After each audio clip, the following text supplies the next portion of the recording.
Most people believe they are the main character of their own story. They wake up, look in the mirror, and see a protagonist. A hero. Someone the world is waiting for. Me? I'm different. When I look in the mirror, I don't see a protagonist. I see a background asset. I see the guy in a video game who stands near a fruit stand and says, "Nice weather today," until the game crashes. Welcome to the life of a subhuman. Now, don't get it twisted. This isn't a suicide note or a cry for help. It's a documentary. A study of what happens when the universe decides to hit randomize on your character creation and then drops the controller in the toilet. In the world of looksmaxxing, they talk about the sub-5, the invisible tier, the look cells. I didn't choose this life, I was born into it. And today I'm going to show you exactly what it looks like to play the game of life on ultra-hard mode with a broken joystick. It started at the very beginning. Most babies are born, and the nurses say, "Oh, look at those eyes. He looks just like his father." When I was born, the doctor took one look at me, sighed, and asked my mom if she had a receipt. I didn't have newborn glow. I had unresolved debt energy. Let's talk RNG, random number generation. While some kids were getting the hunter eyes and strong jawline DLC, I was being loaded in with a negative canthal tilt and a chin that seemed to be actively retreating into my neck for safety. Genetically speaking, I was a disaster. I was born with prey eyes.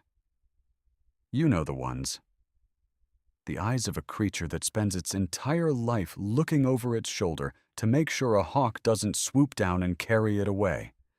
My bone structure wasn't just poor, it was a suggestion.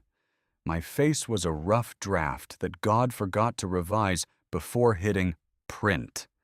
You learn about lookism early, even if you don't know the word for it. In primary school, there's this thing called the halo effect. If a cute kid breaks a window, he's energetic or precocious. If a sub-5 kid like me breathed too loudly, I was creepy or disturbing the peace. I remember a girl in 3rd grade. She was the class favorite. She once threw a glue stick at the teacher's head, and the teacher apologized to her for being in the way.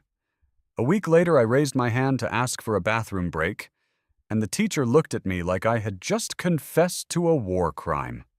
That's when I realized I was an NPC, non-player character. I wasn't there to win the girl or save the kingdom. I was there to provide contrast so the Chads in training looked even better. I was the human equivalent of a before photo in a Proactive commercial. Except there was no after. There was just more before. High school is where the subhuman experience really becomes a full-time job. This is the era of the MOG. For the uninitiated, mogging is when someone's physical presence so thoroughly outshines yours that you effectively cease to exist in a social capacity. I spent 4 years being mogged by guys who didn't even know they were doing it.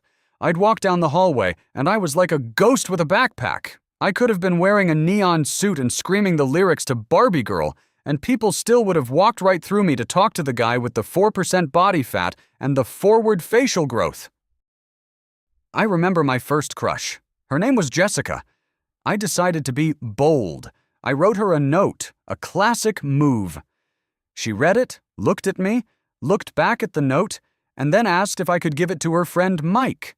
She thought I was the messenger. That's the black pill right there. It's not that people hate you. Hate is an emotion. Hate requires energy. It's the indifference. It's the realization that you are socially invisible because your face doesn't trigger a dopamine response in the people around you. I wasn't even a nice guy. I was just guy.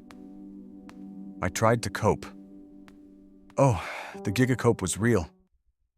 I told myself, it's okay, I'll be the funny guy. But have you ever noticed that funny only works if you're at least a 5? If a 3 tells a joke, people look at the floor and wait for it to be over. It's not a comedy routine, it's a cry for help. Then came the 20s, the era of self-improvement. I discovered the forums. I learned the terminology. I realized I wasn't just ugly. I was a sub-5 victim of poor tongue posture. But I will not give up. I decided to fight back. I was going to ascend. I spent 6 months mewing until my tongue was sore. I looked in the mirror every day, trying to see if my maxilla had moved a fraction of a millimeter. It hadn't. I bought every skincare product recommended on Reddit. My face was so exfoliated I could see my own thoughts, but I still had the same recessed chin. I went to the gym. I became a gym cell. I lifted until I could deadlift a small car. And you know what happened? I just became a strong subhuman, a buff NPC.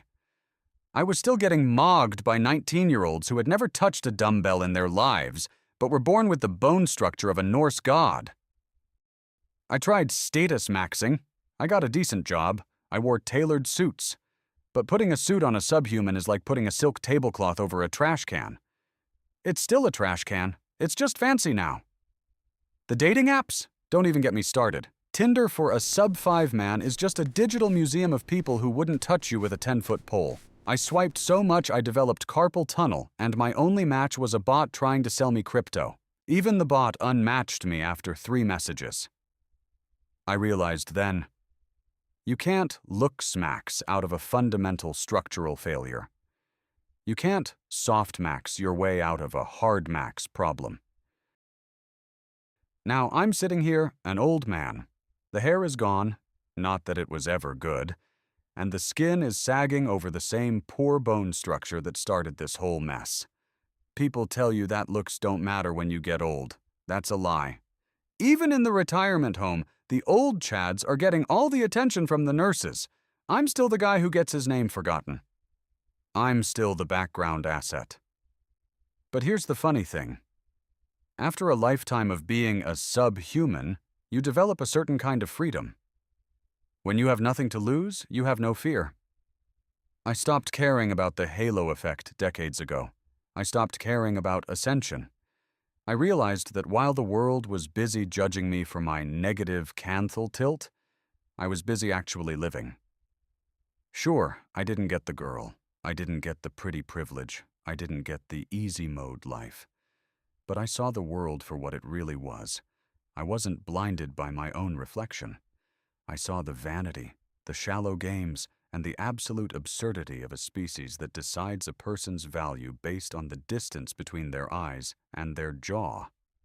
And honestly, it's hilarious. The universe gave me a bad hand, but I stayed in the game just to see how it ends. Death is the ultimate equalizer maxing. In the end, we all end up as the same 0 out of 10 in a box underground. So, to all my fellow sub-5s out there, to the invisible men, to the NPCs, don't rot, don't take the black pill too hard. Just enjoy the show. If you're going to be a background character, you might as well be the one who's laughing at the main characters when their scripts go wrong. Life as a subhuman is brutal. It's unfair. It's a comedy of errors. But at least I'm not delusional. And in a world like this, that's the biggest mog of all. Stay ugly, my friends. We're all going to make it to the end anyway.